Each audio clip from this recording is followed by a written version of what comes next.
Yesterday, I shared my story of loss and our struggles to conceive. And like many, we turned to in vitro fertilization. In the process, we conceive naturally, but IVF is emotional. It is so hard and often lonely. I sat down with Ellen Casey, who through IVF gave birth to her daughter Elizabeth back in 1983, making her the first test tube baby in Colorado.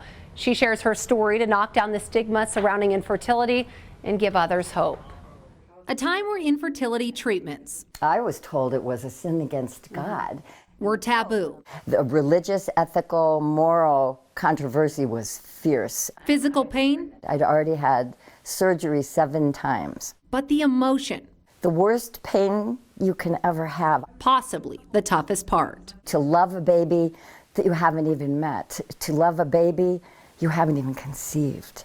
To want it so badly and do everything you can to get him or her and not succeed. For Ellen, that drive paid off. I'm the mother of one of the world's first babies conceived by IVF. In 1983, after being chosen to be a part of the second in vitro fertilization program in the United States. And they put in a little poem I wrote.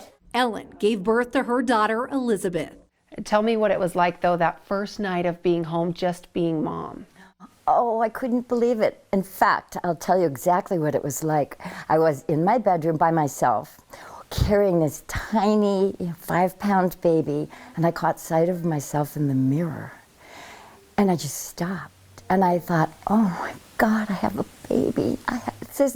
I'm looking at my dream come true. But the financial burden tied to IVF keeps it a dream for thousands. Diagnosis and treatments can cost upwards of $100,000 out of pocket. Insurance companies often don't cover the cost. Looking at a map, only 19 states have passed any kind of infertility insurance laws. 13 of those include in vitro coverage.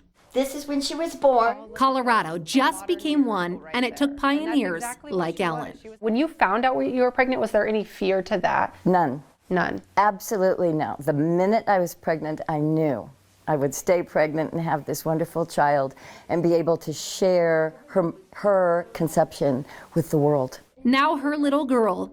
She has a baby. With a son of her own. She's on the move constantly. He never stops talking. He's just a pistol. Bennett is the icing on the cake. Thousands of people are going through this infertility struggle right now. They haven't made it to the other side. What would you tell them?